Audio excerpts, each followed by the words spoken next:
कर्मों का फल। एक छोटे से गांव में गंगा नाम की एक बुजुर्ग माँ रहती थी।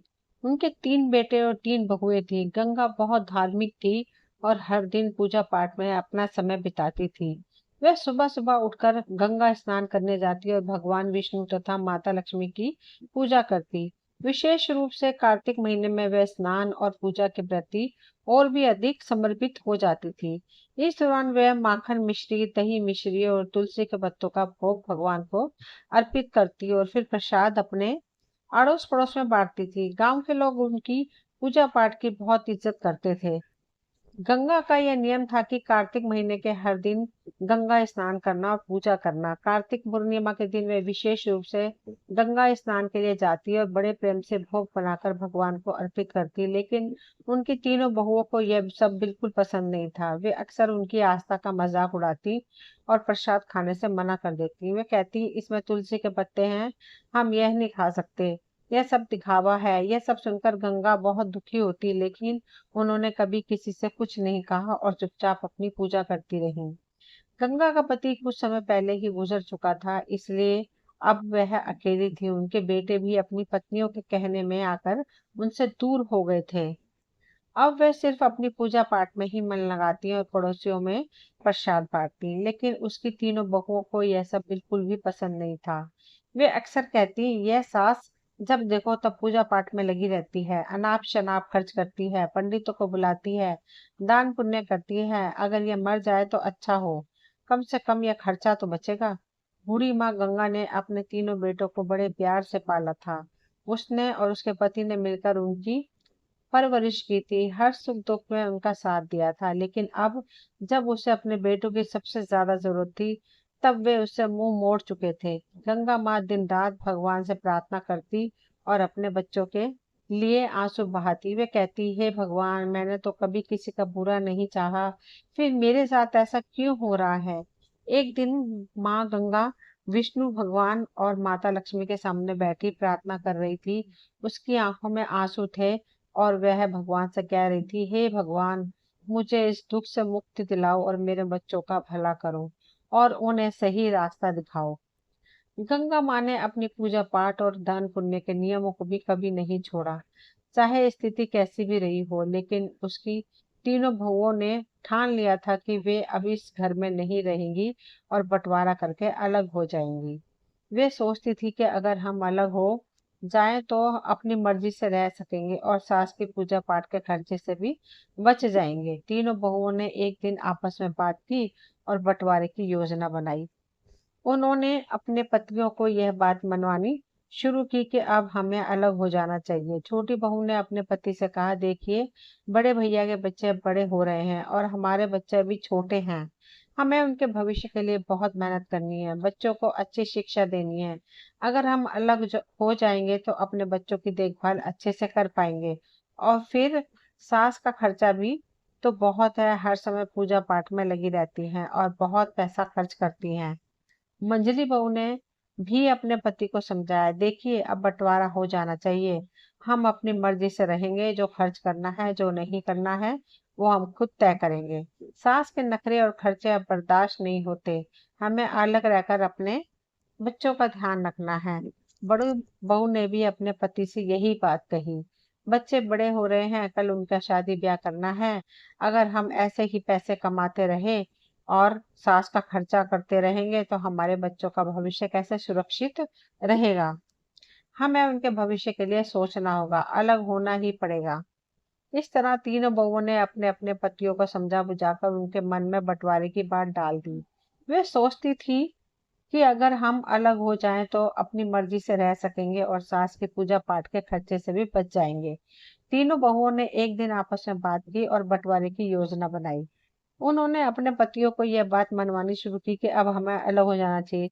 इस तरह 3 बहुओं ने अपने अपने पतियों को समझा बुझाकर उनके मन में बंटवारे की बात डाल दी। अब गंगा जी सोचती थी कि अब मुझे अपनी जिंदगी इस तरह गुजारनी पड़ेगी। मेरे बच्चों ने तो मुझे छोड़ दिया है, लेकिन मैं भगवान की भक्ति कभी नहीं छोड़ूंगी। उसकी भक्ति में कोई कमी नहीं आई। वह हर रोज तुलसी के पत्तों से भगवान का पूजन करती और पड़ोसियों को प्रसाद बांटती। एक दिन जब गंगा अपनी झोपड़ी में बैठी रो रही थी, तभी एक युवक आया, उसने दरवाजा खटखटाया। गंगा ने दरवाजा खोला और देखा कि एक 17-18 साल का हष्ट पुष्ट युवक खड़ा था। उसके चेहरे पर तेज झलक रहा था। उसने कहा, अम्मा, आप मुझे शायद पहचानती नहीं होंगी, लेकिन मैं आपके मायके से आया हूँ। मेरा नाम कृष्णा है। मेरे पिताजी ने मुझे आपकी मदद करने के लिए भेजा है। गंगा ने आश्चर्य से पूछा, कृष्णा, तुम मेरे मायके से आए हो? मैंने तो तुम्हें कभी नहीं देखा। कृष्णा ने मुस्कुराते हुए कहा, हाँ अम्मा, मैं आपके भाई का पोता हूँ। हमें खबर मिली कि आपके बेटों ने आपको घर से निकाल दिया है, इसलिए मेरे पिताजी ने मुझे आपकी मदद करने के लिए भेजा है। गंगा की आंखों में आंसू आ गए। उसने कृष्णा को अंदर बुलाया और बैठने के लिए कहा। उसने पानी का गिलास और थोड़ा सा गुड़ दिया। कृष्णा ने पानी पिया और गुड़ खाया। फिर उसने अपनी थैली से कुछ खाने का सामान, कपड़े और दवाइयां निकाली। कृष्णा ने कहा, अम्मा, यह सब सामान मैं आपके लिए लाया हूँ। आप भूखी मत रहिए, हम रोज आपको खाना भिजवाएंगे। गंगा ने कृष्णा को आशीर्वाद देते हुए कहा, बेटा, तुम्हारा बहुत बहुत धन्यवाद। तुमने मेरे लिए जो कुछ किया उसके लिए मैं भगवान से प्रार्थना करूंगी, तो सुख समृद्धि की प्रार्थना करूंगी तुम्हारे लिए। कृष्णा ने गंगा से विदा ली और वापस चला गया। गंगा ने अपने भगवान का धन्यवाद किया और मन ही मन सोचा, भगवान ने मेरी प्रार्थना सुन ली, अब मैं भूखी नहीं रहूंगी। अब गंगा को रोज खाना मिल जाता था। वह पहले की तरह ही भोग बनाकर भगवान को चढ़ाती और पड़ोसियों को प्रसाद बांटती। लेकिन उसकी तीनों बहुओं को यह सब देखकर बहुत जलन होती थी। वे सोचती, ये बुढ़िया आखिर कहाँ से इतना खाना ला रही है? इसके पास तो कोई कमाने वाला भी नहीं है, फिर यह इतनी तंदुरुस्त कैसे हो रही है? तीनों बहुएं गंगा की सेहत देखकर कुंठित हो उठी। वे सोचती, बुढ़िया को हमने इसलिए अलग किया था ताकि वह भूखी प्यासी जल्दी मर जाए, लेकिन यह तो और तंदुरुस्त होती जा रही है। एक दिन बहुओं ने फैसला किया कि वह गंगा की झोपड़ी में जाकर पता लगाएंगी कि वहां आखिर क्या हो रहा है। अगले दिन जब गंगा स्नान के लिए गई थी, तभी तीनों बहुएं उसकी झोपड़ी में घुस गई। गंगा की झोपड़ी में घुसकर तीनों बहुओं ने देखा कि वहां दाल, चावल, आटा, मसाले, सूखे मेवे और कई तरह का अच्छा खाना भरा हुआ है। ये देखकर वे हैरान रह गई, आपस में बातें करने लगी।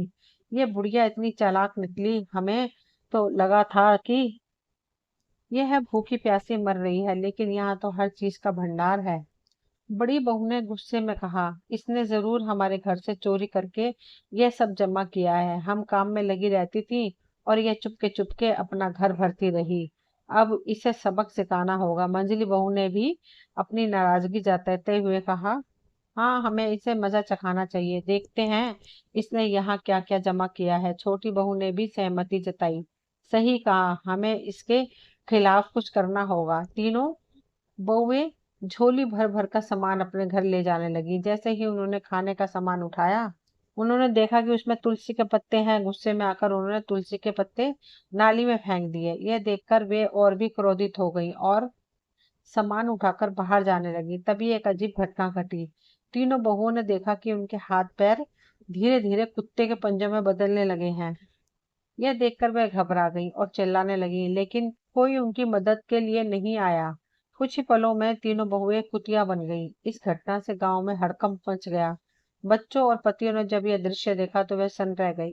बच्चों ने रोते हुए चिल्लाना शुरू कर दिया, मम्मी कुतिया बन गई, पापा देखो मम्मी को क्या हो गया। तीनों बहुओं के पति भी यह समझ नहीं पा रहे थे कि ये सब कैसे हो गया। उन्होंने कोशिश की कि कुतिया को घर से बाहर भगाएं, लेकिन वे जाने को तैयार नहीं थी।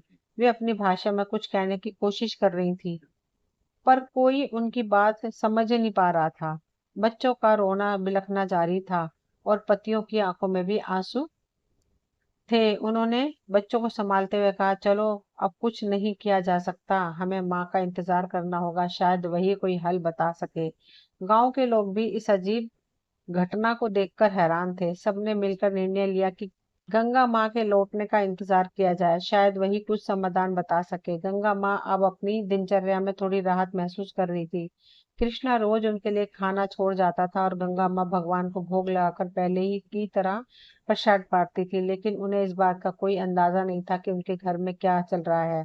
उन्होंने यही लगता था कि सब कुछ सामान्य रूप से चल रहा है। इधर तीनों बहुएं कुतिया बनकर घर के आंगन में बैठी थी।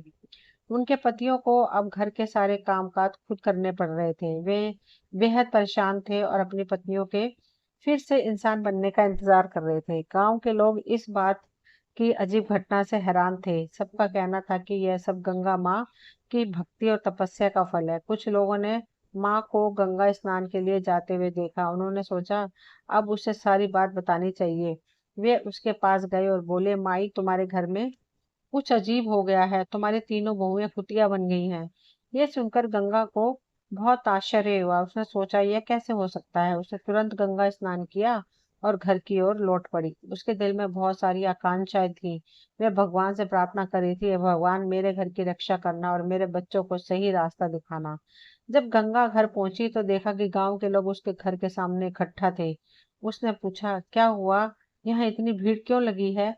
गांव वालों ने उसे पूरी घटना बताई। गंगा ने अपने बेटों को बुलाया और पूछा, ये सब कैसे हुआ? तुम लोगों ने क्या किया? बेटों ने रोते हुए अपनी माँ को सारी कहानी सुनाई। उन्होंने कहा, माँ, हमसे बहुत बड़ी गलती हो गई। हमारी पत्नियों ने आपके सामान को नाली में फेंक दिया और उसी समय वे कुतिया बन गई।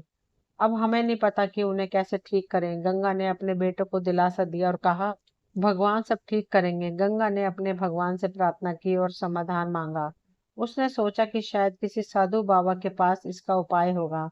उसी समय एक साधु बाबा गांव में आए। गंगा ने उन्हें अपने घर बुलाया और पूरी स्थिति बताई। साधु बाबा ने ध्यान से सुना और कहा, यह सब तुम्हारी भक्ति और तपस्या का फल है, लेकिन चिंता मत करो, इसका उपाय भी है। गंगा ने पूछा, बाबा कृपा मुझे उपाय बताएं। मैं अपने बच्चों को इस हालत में नहीं देख सकती, इसलिए आप शीघ्र मुझे कोई उपाय बताएं। साधु बाबा ने बताया, तुम्हें कार्तिक महीने में विशेष पूजा करनी होगी।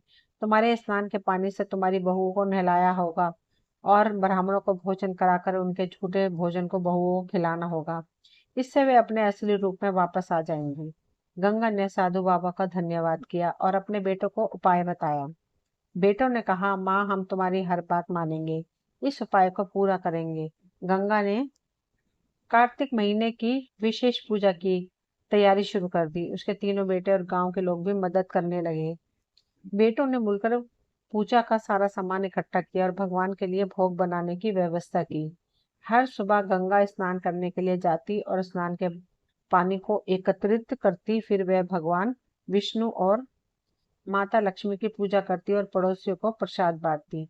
इस बीच गंगा की तीनों बहुएं अब भी कुतिया के रूप में घर के आंगन में बैठी रहती थी। उनके पतियों को घर के सारे काम करना पड़ते थे। बच्चों को अपनी माताओं की बहुत याद आती थी और वे अक्सर रोते हुए अपनी दादी से पूछते, दादी माँ, कब ठीक होंगी हमारी माँ? हमें हमारी माँ वापस चाहिए। गंगा बच्चों को दिलासा देती और कहती, बच्चों, भगवान सब ठीक करेंगे, धैर्य रखो और प्रार्थना करो। बच्चों को शांत करने के लिए गंगा उन्हें कहानियां सुनाती और उनके साथ समय बिताती। गंगा ने पूजा के लिए 5 ब्राह्मणों को बुलाया। बेटों ने भी अपनी ओर से 5-5 ब्राह्मणों को बुलाया। इस प्रकार कुल 21 ब्राह्मणों को आमंत्रित किया गया। ब्राह्मणों के लिए विशेष भोग तैयार किया गया। कार्तिक पूर्णिमा का दिन आया। गंगा ने अपने बेटों की मदद से ब्राह्मण भोज की तैयारी की। सुबह सुबह सभी ब्राह्मणों को आमंत्रित किया गया और उन्हें विशेष पकवान खिलाए गए। ब्राह्मण भोज के बाद गंगा ने सभी के पैर छुए और भगवान से प्रार्थना की कि हे भगवान, मेरी बहुओं को उनके पूर्व रूप में वापस लाओ। मेरे कार्तिक स्नान और पूजा का फल उन्हें मिले। ब्राह्मणों ने तृप्त होकर भोजन किया और गंगा को आशीर्वाद दिया। उन्होंने कहा, माई, तुम्हारी पूजा और तपस्या सफल होगी। भगवान तुम्हारी प्रार्थना अवश्य सुनेंगे। ब्राह्मण भोजन के बाद गंगा ने तीनों बहुओं को बुलाया। तीनों कुतिया भगवान के भोग के झूठे भोजन को प्रेम से खाने लगी। गंगा ने उनके ऊपर गंगा जल छिड़का और उन्हें स्नान के पानी से नहलाया। जैसे ही गंगा जल और स्नान का पानी बहुओं पर छिड़का गया, एक चमत्कार हुआ। धीरे धीरे तीनों बहुएं अपने असली रूप में लौटने लगी।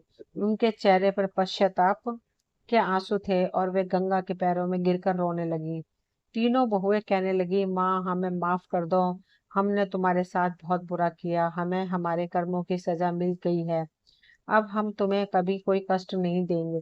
गंगा ने उन्हें गले लगाया और कहा, बच्चों, भगवान ने तुम्हें माफ कर दिया है। अब तुम लोग सच्चे दिल से भगवान की भक्ति करो और अपने कर्मों को सुधारो। तीनों बहुओं ने गंगा से वादा किया कि अब वे हर साल कार्तिक स्नान और पूजा करेंगी और कभी भी गंगा का अपमान नहीं करेंगी। इस प्रकार पूरे परिवार ने मिलकर भगवान की पूजा की और प्रसाद बांटा। तीनों बहुओं के अपने असली रूप में लौटने के बाद घर में एक नई ऊर्जा और शांति का माहौल बन गया। गंगा की भक्ति और तपस्या ने पूरे परिवार को एक नया जीवन दिया। अब सभी मिलकर भगवान की पूजा करते और कार्तिक स्नान की महिमा को समझते थे। गंगा ने अपने बेटों और बहुओं को भक्ति और सेवा का महत्व सिखाया। उसने कहा, देखो बच्चों, भगवान की पूजा और सेवा से हमें सच्चा सुख और शांति मिलती है। हमें हमेशा सच्चे दिल से भक्ति करनी चाहिए और दूसरों की मदद करनी चाहिए। बड़ी बहू ने कहा, माँ, हम अब समझ गए हैं कि भगवान की पूजा का क्या महत्व है। हम हर साल कार्तिक स्नान करेंगे और भक्ति से जीवन जिएंगे। मझली बहू ने भी यही कहा, माँ, हमें माफ कर दो, हमने तुम्हारे साथ बहुत गलत किया। अब हम तुम्हारी सेवा करेंगे और तुम्हारे साथ मिलकर भगवान की पूजा करेंगे। छोटी बहू ने भी वादा किया, माँ, अब हम सब मिलकर रहेंगे और तुम्हें कभी तकलीफ नहीं देंगे। हम हर साल कार्तिक स्नान और पूजा करेंगे। गंगा बहुत खुश हुई और अपने बच्चों को आशीर्वाद दिया। अब घर में सब मिलजुल कर रहने लगे। अगले साल कार्तिक पूर्णिमा के दिन पूरे परिवार ने मिलकर विशेष पूजा का आयोजन किया। घर को सजाया गया और भगवान विष्णु और माता लक्ष्मी की विशेष आराधना की गई। तीनों बहुएं सुबह सुबह उठकर गंगा स्नान के लिए गईं और स्नान के बाद भगवान का भोग तैयार किया। गंगा ने सभी को सिखाया कि कैसे तुलसी के पत्तों का उपयोग करना है और भगवान का भोग लगाना है। उसने कहा, तुलसी के पत्तों में दिव्य शक्ति होती है और भगवान को ये बहुत प्रिय है। हमें सच्चे मन से पूजा करनी चाहिए और भगवान का भोग लगाना चाहिए। तीनों बहुओं ने पूरी श्रद्धा के साथ पूजा की और भगवान का भोग लगाया। इसके बाद सभी ने मिलकर प्रसाद बांटा। गांव के लोग गंगा की भक्ति और तपस्या की तारीफ करने लगे। भगवान की कृपा से अब परिवार में सुख और समृद्धि आने लगी। तीनों भाइयों का व्यापार अच्छा चलने लगा और घर में खुशियों का माहौल बन गया। और तीनों बहुएं भी अपनी सास की सेवा में लगी रहती और हर काम में उनकी मदद करती थी। तीनों भाइयों ने भी अपनी माँ से वादा किया कि वे अब कभी भी उसे अकेला नहीं छोड़ेंगे और हमेशा उसकी सेवा करेंगे। वे सब मिलकर हर त्योहार और विशेष अवसरों पर भगवान की पूजा करते थे और प्रसाद बांटते। माँ गंगा का जीवन अब पूरी तरह से बदल चुका था। उसकी भक्ति और तपस्या ने पूरे परिवार को एक नई दिशा दी थी।